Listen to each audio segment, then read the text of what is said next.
Meus irmãos, nós vamos um texto muito conhecido que está em João, capítulo 11, né? E eu vou me dirigir nessa noite ao tema sobre quando não entendemos o trabalhar de Deus. Meus irmãos, podem sentar porque o texto é grande, eu não vou ler, nós vamos caminhando e lendo o versículo e caminhando, né? Às vezes, meus irmãos, como eu estava dizendo, parece que Deus está demorando em fazer alguma coisa a nosso favor. Às vezes nós questionamos o porquê da demora e colocamos, às vezes, a questão porque nós temos urgência de resposta, ou porque Deus não fez isso ou não fez aquilo. Mas é interessante que a gente pense que os planos de Deus, os propósitos de Deus, estão sempre em primeiro lugar. E que eles, meus irmãos, são mais elevados do que os nossos planos.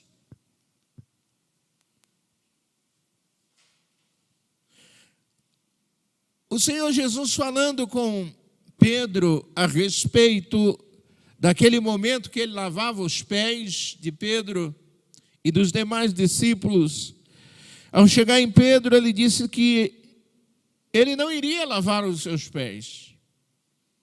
E Jesus disse: o que eu faço hoje, tu não entendes, mas depois entenderás.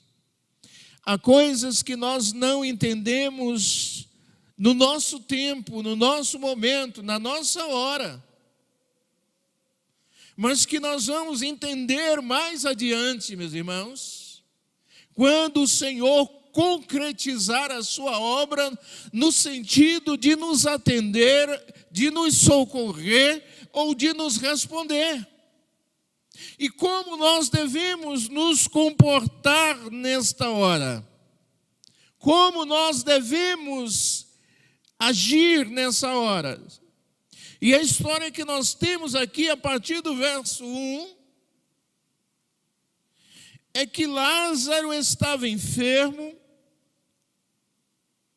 Lázaro morava em Betânia, próximo ali perto de Jerusalém, com as suas irmãs Marta e Maria. E vendo o estado do seu irmão, e entendendo que Jesus era amigo pessoal deles, ela simplesmente, somente mandou avisar a Jesus que Lázaro estava doente. Porque quando nós temos um amigo muito próximo, às vezes nós nem precisamos pedir. Quando nós estamos na dificuldade, às vezes nós só precisamos esboçar e dizer qual a nossa necessidade. E certamente, se Ele tem condição, Ele se prontificará a nos ajudar.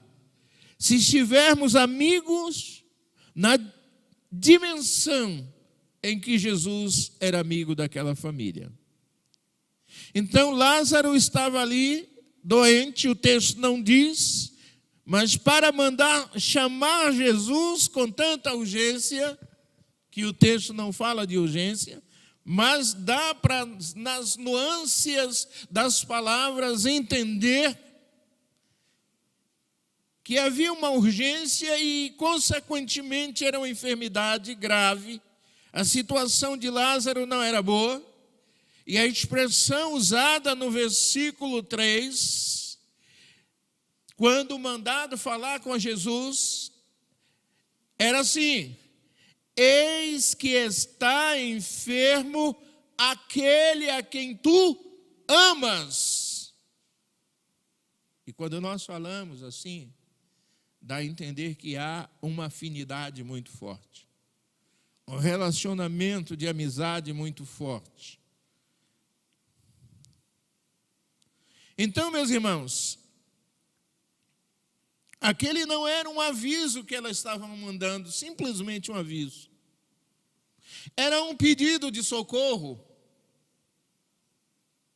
Era um pedido de ajuda. Elas achavam que Jesus, ao tomar conhecimento, já que ele os amava tanto, Jesus imediatamente agilizaria a sua volta, certamente apressaria e mandava um dos discípulos albardar um jumento e viria com urgência. Viria com urgência. E é interessante notar que estas palavras nos levam a entender, meus irmãos, que aquelas irmãs criam na capacidade de Jesus curar o seu irmão.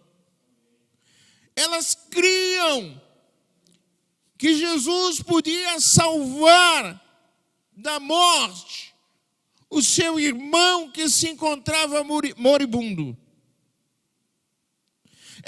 Elas acreditavam que só Jesus poderia ajudá-las.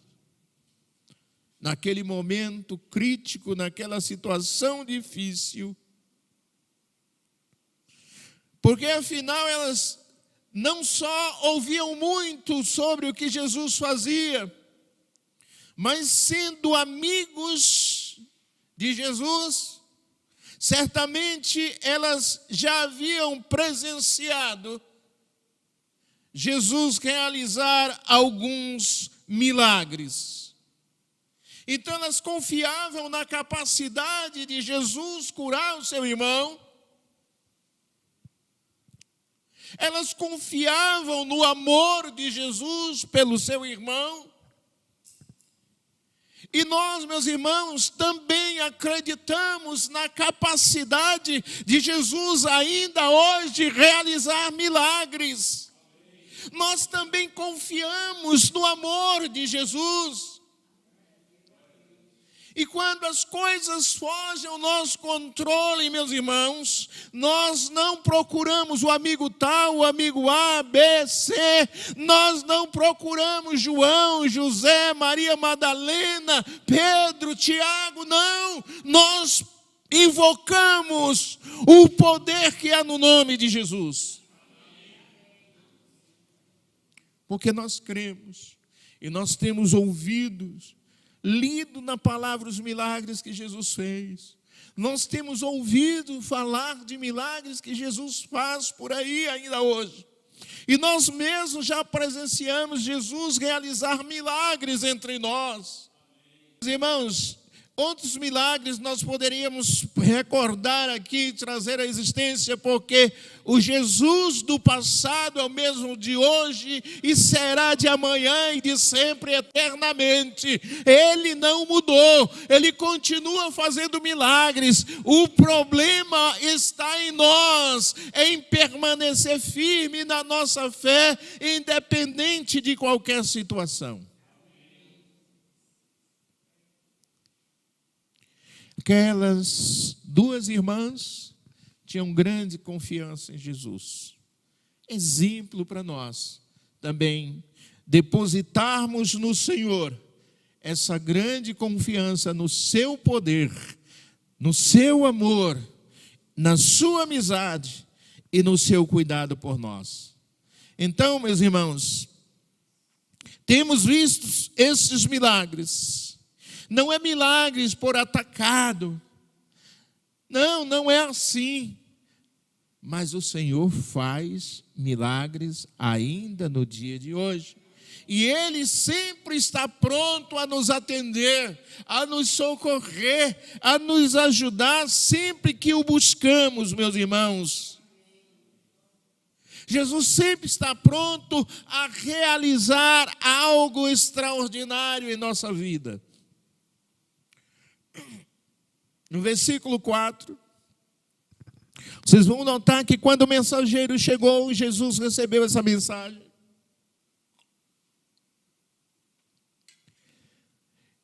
Jesus imediatamente diz que esta doença não é.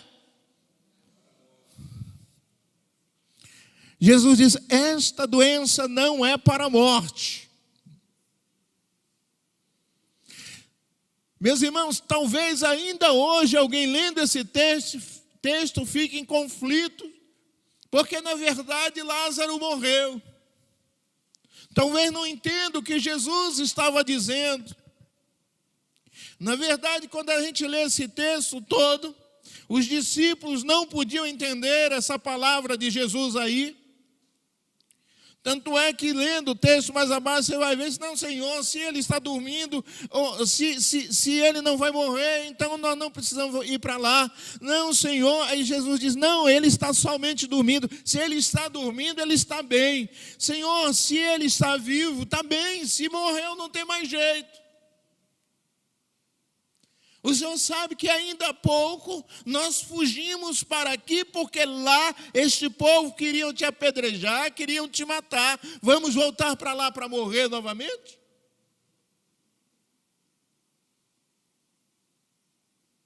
Mas Jesus, quando ele disse, essa doença não é para a morte, Jesus simplesmente lança esse enigma, porque ele bem sabia o que iria fazer. Jesus já tinha tudo preparado. O texto nos diz, meus amados, que depois de receber esta informação, meus irmãos, Jesus ainda ficou, no versículo 6, 2 dias no mesmo lugar que estava. Por isso que eu comecei dizendo, às vezes nós não entendemos o agir de Deus, porque às vezes você pensa assim, e poderia ser o caso das irmãs, que tipo de amor infeliz é esse? Como é que diz que nos ama, recebe uma mensagem e não vem nos socorrer? Ele, o único que poderia salvar Lázaro, não veio. Meu irmão está morto. Como é que eu posso entender o amor desse? Elas poderiam estar revoltadas. Tem gente que se revolta porque perdeu um ente querido. Tem gente que se revolta porque sofreu um prejuízo. Por uma coisa, nunca se revolte. O Senhor é a tua salvação. O Senhor é o teu socorro. Eu não perco a minha esperança por nada. Não abro mão da minha lealdade. Não abro mão da minha fidelidade ao Senhor. Ainda que o mar saia dos limites, ainda que os montes se abalem, eu continuo crendo no Senhor. Eu continuo com o Senhor. Não importa, não ponha nunca em dúvida o amor de Deus por ti. Mesmo que você não saiba o que está acontecendo, mesmo que pareça que Ele te abandonou, continue crendo que tem uma hora para Ele realizar os seus propósitos. Permanecer firme, independente do que aconteça, meus irmãos. Para quem entregou a vida a Jesus, precisa aprender com essas irmãs, Marta e Maria. Quando não entender o agir de Deus, não se revolta com Deus, não. Como tem gente que diz, estou de mal com Deus. Oh, tadinho. Tadinho que Deus não é como eu sou.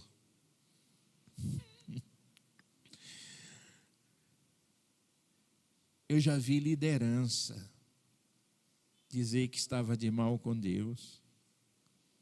Misericórdia, meus irmãos. Falta de compreensão. E aí, meus irmãos, Lázaro, essa doença não é para a morte, mas para glorificar o nome do Senhor. Até aí os discípulos não podiam entender nada, como muitas vezes nós não entendemos nada do que Deus está fazendo, de como Deus está operando, e às vezes nem acreditamos que Deus está fazendo alguma coisa, olhando pelos olhos da razão.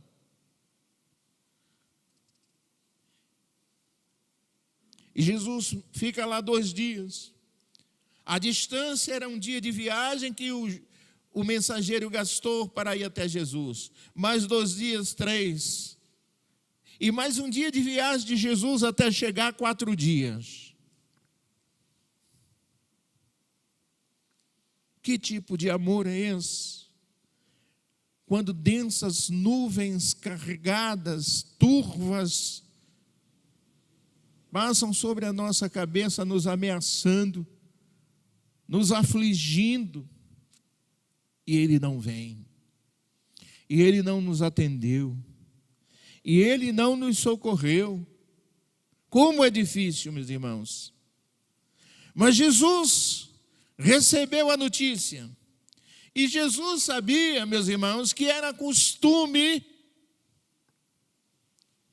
sepultar o morto no mesmo dia, porque o clima da região era muito quente e por isso precipitava a decomposição do corpo. Então, morria-se de manhã e à tarde tinha que enterrar.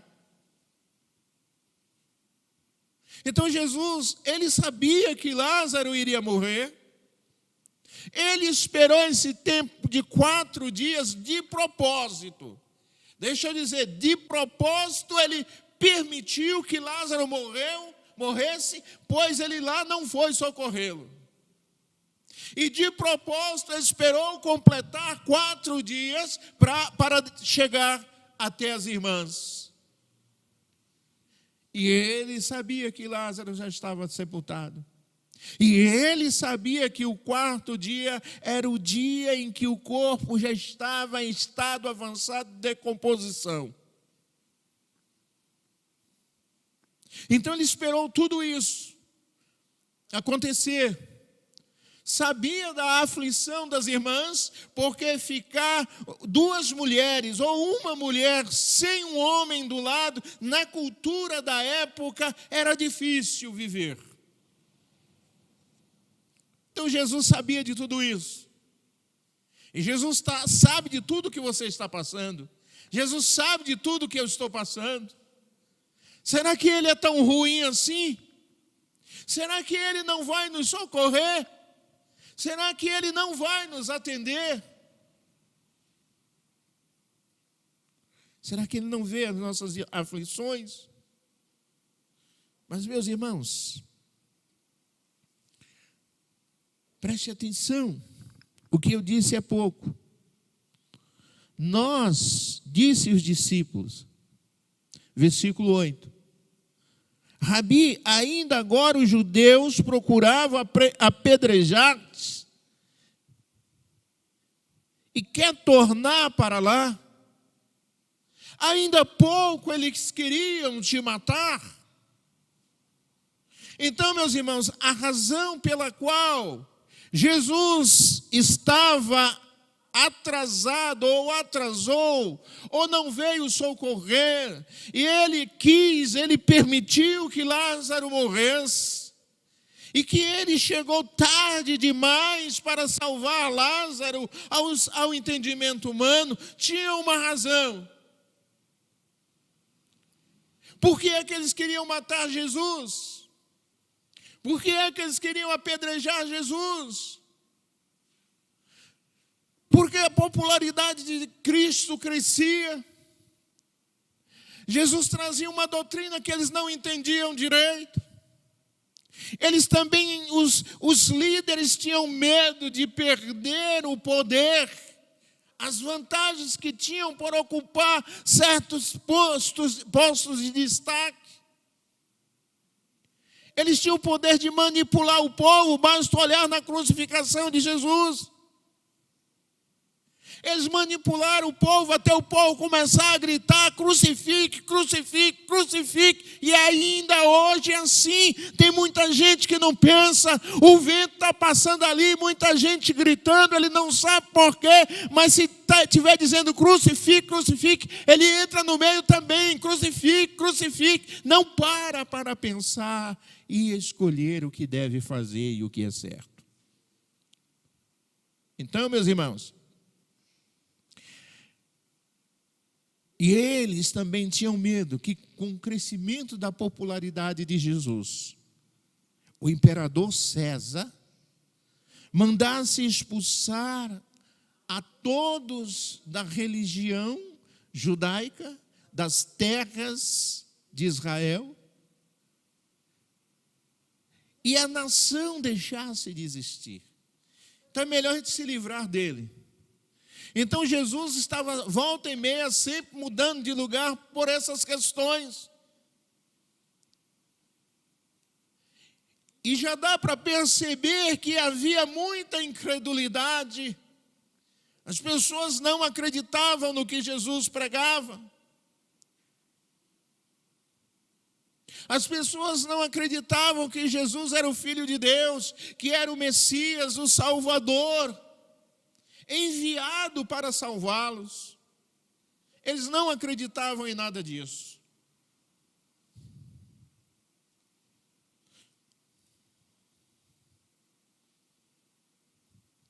E diante desse quadro de incredulidade, de perseguição, Jesus viu a possibilidade de, com a morte de Lázaro, realizar um grande milagre que abalaria a estrutura daquele povo incrédulo. E então, Jesus deixou de propósito que tudo aquilo acontecesse. E Ele pode fazer isso. Ele pode fazer isso porque Ele diz: eu sou a ressurreição e a vida. Eu sou aquele que tem o poder sobre a morte e sou aquele que dou a vida. Então Ele deixou propositadamente que Lázaro morresse para que ele pudesse chegar lá. 4 dias depois, o dia considerado do fim da esperança. Por que o fim da esperança? Porque havia uma superstição entre os judeus que até 3 dias de morto, a alma pairava sobre o corpo do morto, procurando entrar no corpo e trazê-los de volta à vida. Mas quando chegava no 4º dia, ela não permanecia, então eles davam ali como morto. Como se não tivesse mais jeito, mesmo estando no túmulo. E também pelo próprio estado de decomposição que se encontrava. Tanto é que era o dia em que o choro era maior, o lamento era maior, o sofrimento era maior, porque era o dia em que se perdia a esperança totalmente. E Jesus deixou para chegar nesse dia, o último dia, o dia do fim da esperança. Por isso eu te digo, se você está vivendo hoje o dia do fim das suas expectativas, da sua esperança sobre alguma situação, eu quero dizer que hoje é o dia de Jesus chegar na sua vida para fazer um grande milagre.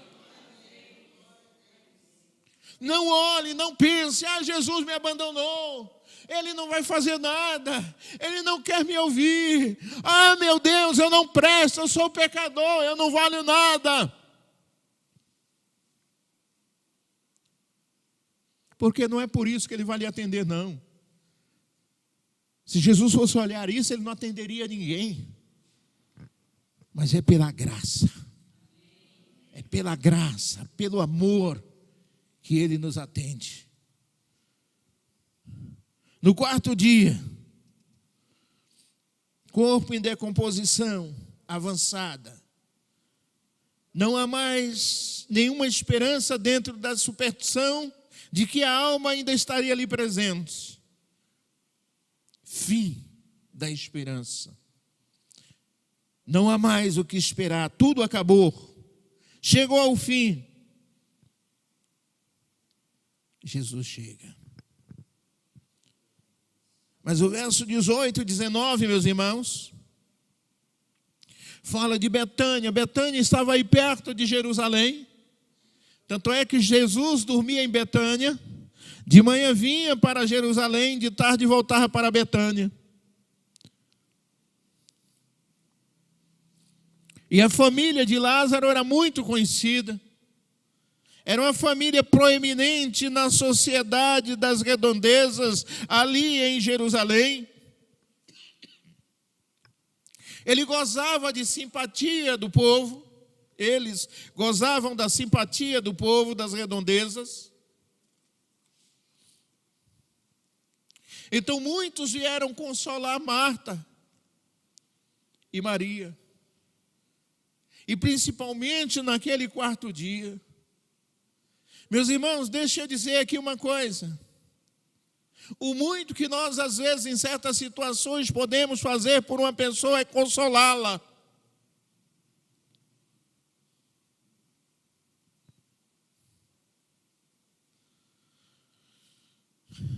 Mas Jesus esperou chegar esse dia do fim da esperança, para que o milagre que ele iria realizar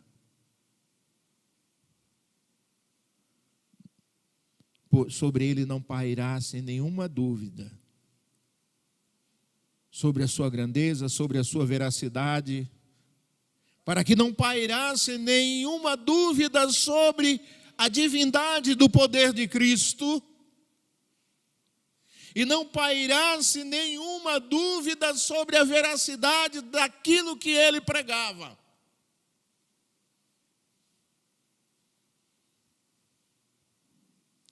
Jesus estava chegando,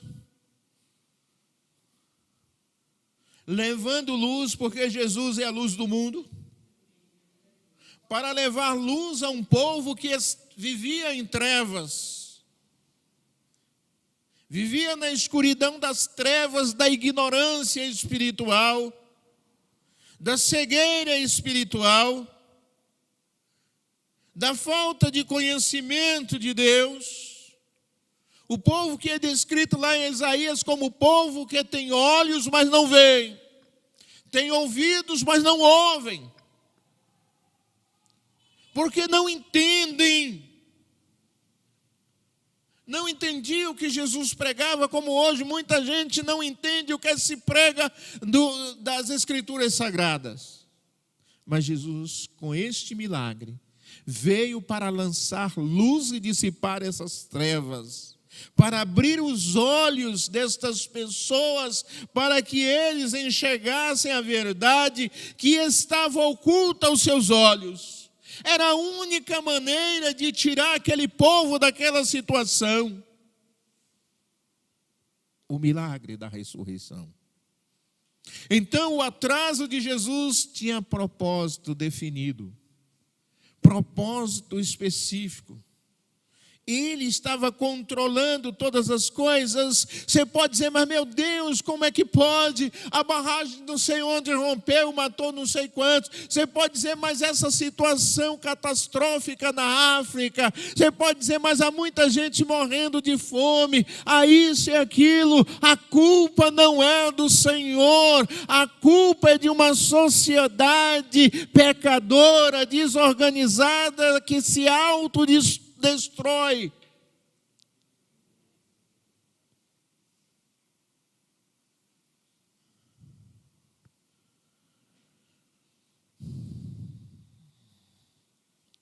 Jesus queria que eles reconhecessem que Ele era o Messias, o libertador, o Salvador, aquele que veio para perdoar os seus pecados, para salvar da condenação eterna, para lhes dar esperança de ressurreição, para lhes dar vida abundante, para lhes dar vida eterna. Jesus queria que eles entendessem isto, e ainda hoje a pregação é esta, para que o povo entenda que Jesus tem a solução para a sua vida, que Jesus quer salvá-lo, que Jesus quer libertá-lo, que Jesus quer curá-lo, que Jesus tem ressurreição e vida eterna, que Jesus tem perdão para pecadores.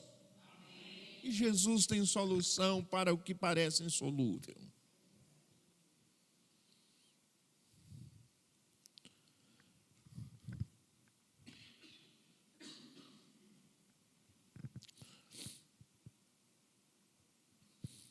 Quando as irmãs souberam que Jesus havia chegado,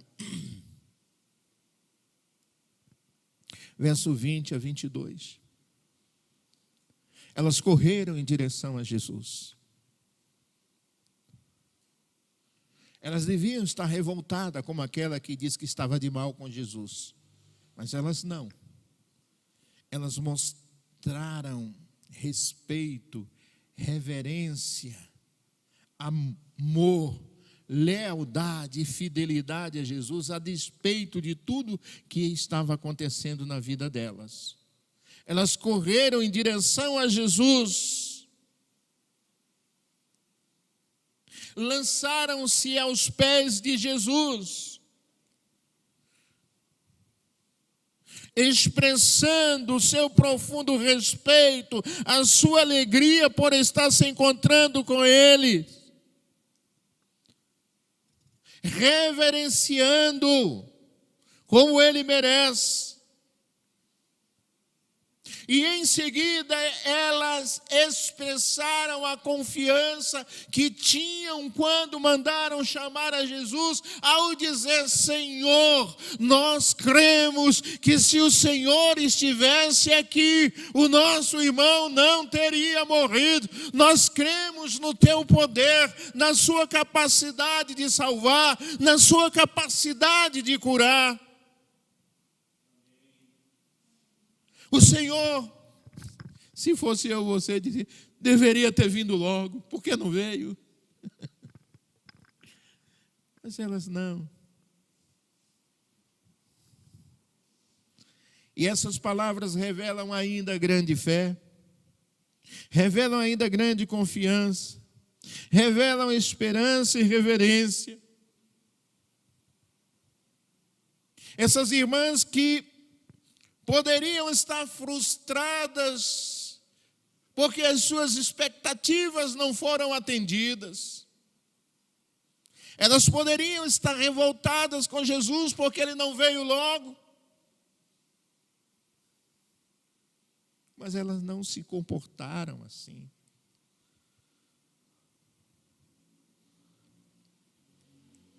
Meus irmãos, na escola de Jesus, às vezes,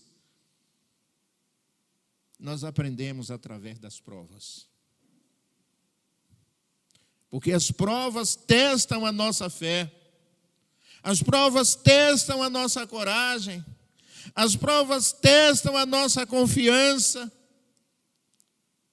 Aquelas irmãs, elas não se revoltaram com Jesus, mas antes permaneceram fiéis e leais a Jesus. Nós precisamos aprender isso. Independente de qualquer coisa, nós precisamos nos manter leais e fiéis a Jesus.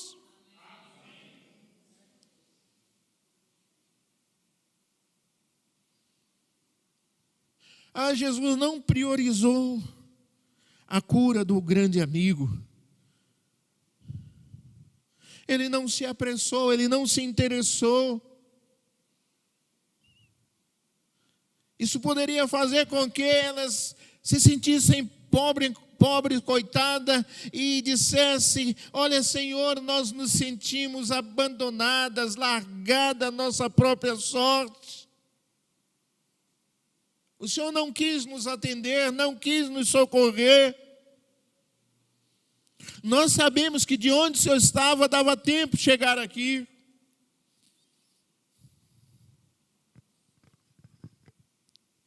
Mas elas não disseram. Antes, caíram com o rosto em terra aos pés de Jesus. E quero dizer, meus irmãos, que a doença, ou certos tipos de sofrimentos, a morte, é uma das experiências mais traumáticas para uma família.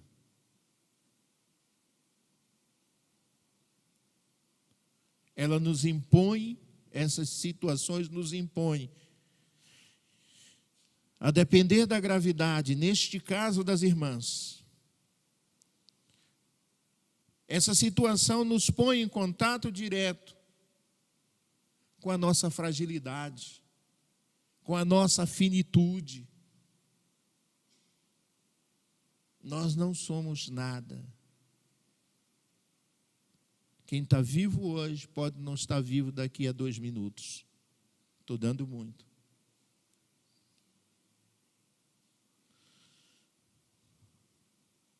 E olha que Jesus não os abandonou, porque quando ele chegou, versículo 33 a 35, fala dessa história, que Jesus viu as irmãs chorando, a perda do irmão. Foi tão comovente, Jesus, sabe, meus irmãos, penetrou profundamente na tristeza das irmãs, de modo que comoveu-se em seu espírito. Ele sentiu a agonia da alma daquelas irmãs, sentiu a angústia, o sofrimento, a dor, o trauma da perda, de tal modo que ele também chorou. E não é diferente nos dias de hoje. Você pode dizer, mas Jesus não está nem aí para mim. Eu tenho orado, tenho clamado, ele não faz nada. Jesus está mergulhado profundamente no seu problema, na sua luta, na sua dor. E ele está trabalhando para trazer o socorro. É assim ainda hoje. Quando enfrentamos as turbulências, os infortúnios da vida, as angústias, as tristezas, não pense que você está só, não. Jesus está trabalhando. Então, até aqui nós já sabemos a causa do atraso de Jesus. O propósito de Jesus era justificado, foi justificado.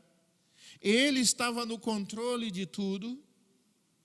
Ele sabia o que ia fazer.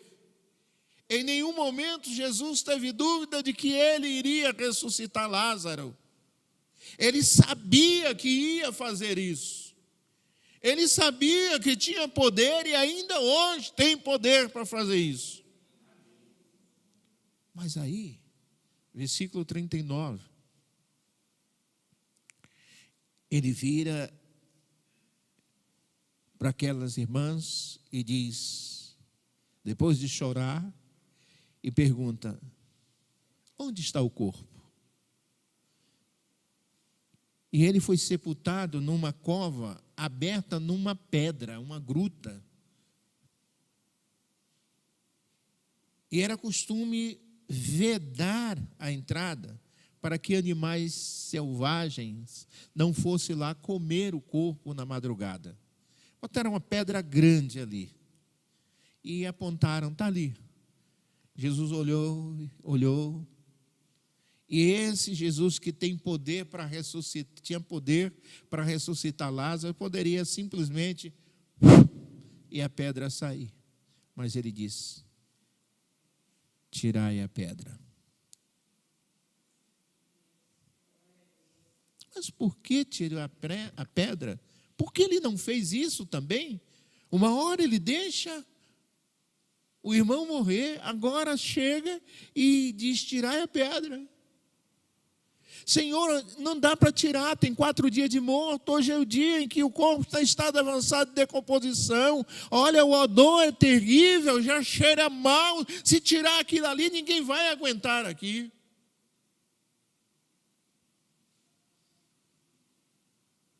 E às vezes tem coisa na nossa vida que a gente diz assim, já cheira mal, já acabou, já está podre, não existe mais, não tem mais jeito, é o fim. E depois de ouvir esse argumento, Jesus insistiu, tirem a pedra. Olha a lição para nós. Há coisas que Jesus faz e há coisas que Ele espera que a gente faça.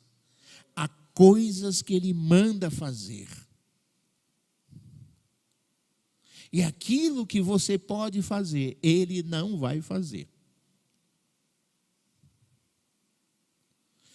Há pedras, aquela pedra foi mandado colocar ali. Ele diz, agora vocês que colocaram, tirem. A pedra que nós colocamos, nós precisamos tirar. Vê se você consegue puxar aí na mente o que eu vou dizer agora. Tem problemas que nós arrumamos, que são pedras que nos atrapalham na vida. Problemas que nós arrumamos e colocamos como pedra de tropeço no nosso caminho, como obstáculo no nosso caminho. E Jesus quer nos abençoar, mas Ele quer que a gente que fez a besteira, desfaça a besteira, que a gente tire a pedra do caminho, remova o problema que nós mesmos criamos. Está entendendo? Se tem alguma coisa, alguma besteira que constituiu uma pedra no teu caminho, é hora de você procurar remover. Porque problemas que nós podemos resolver, Jesus não resolve. Jesus resolve aquilo que nós não podemos resolver. Sabe o que eu quero dizer? Jesus faz milagres. E milagre você não pode fazer. Você não sabe fazer milagre. Só Jesus sabe. Isso Ele faz. Quando você precisar de um milagre, chame Jesus. E há momentos que você chama Jesus para te socorrer com um milagre. Ele vai dizer, primeiro, conserta a vida. Primeiro, conserte a besteira que você fez. Primeiro, tira a pedra que é obstáculo, que é resistência para a tua vida. Para que eu possa fazer o milagre. Tire a pedra do caminho. Ela não é obstáculo para Jesus. Não é. Mas Jesus quer que a gente faça. É a preparação para receber o milagre. Sim, às vezes há preparação para receber o milagre. Então, meus irmãos, quando ela diz já cheira mal, não tem mais jeito. O que você acha que não tem mais jeito para a tua vida? Ou na tua vida? Se realmente não tem mais jeito, se você não tem mais o que fazer, então você precisa de um milagre. Chame quem sabe fazer milagre. Eu não sei, Jesus sabe. Jesus sabe fazer milagre. Então, depois desses argumentos, Jesus diz, versículo 40, se creres, é a condição. Está aí, versículo 40, está aí? Se creres, verás a glória de Deus. Que glória? Se creres, verás o milagre que eu vou fazer. Se creres, ó Marta, ó Maria, vocês verão a ressurreição do vosso irmão. É uma condicional. Eu preciso crer. Essas irmãs mostraram que não perderam em circunstância nenhuma, nem mesmo a frustrada esperança pela cura do irmão, lhes roubaram a fé e a confiança no Senhor. E Jesus diz no versículo 44 que ele é a ressurreição. Versículo, a partir do 42, ele começa a contar essa história: eu sou a ressurreição e a vida. E aquele que crê em mim não morrerá, e aquele que está vivo e crê em mim também não morrerá. E esse contexto não morrerá está lá, naquele mesmo contexto. Jesus diz que aquela doença não era para a morte, porque ele disse: eu vou ressuscitar Lázaro. Nós vamos a Jerusalém para ressuscitar Lázaro.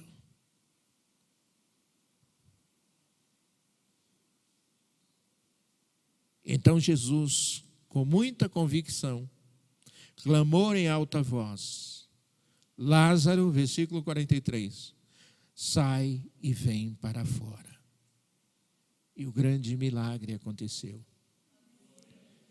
O grande milagre aconteceu. Aleluia. E Lázaro, ainda envolvido em panos e ataduras, enfaixado, saiu como uma múmia do túmulo, porque ele foi ressuscitado, levantado pelo poder de Deus. Versículo 45, olha, se cumprindo o propósito de Jesus. E muitos dentre os judeus que haviam ido para ali para consolar as irmãs, estavam ali presentes, presenciar esse grande milagre. O final do versículo diz o quê? O quê? E creram nele. Esse era o propósito, de permitir que Lázaro morresse.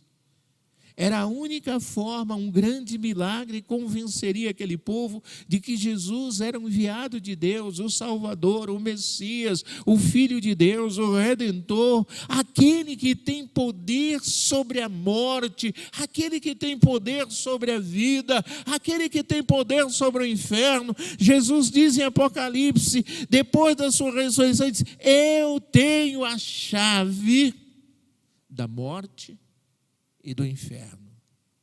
Quem tem a chave tem o controle. Só entra quem eu quero, só sai quem eu quero. Eu tenho o controle sobre a vida. Eu vou ressuscitar Lázaro. E a promessa de Deus para os seus é que ainda que morra, quando diz ainda que morra, viverá. É porque ele no último dia há de ressuscitar a cada um que vier a morrer antes da sua volta. Para fazer um grande milagre, o Senhor tinha esse propósito, permitir que Lázaro morresse.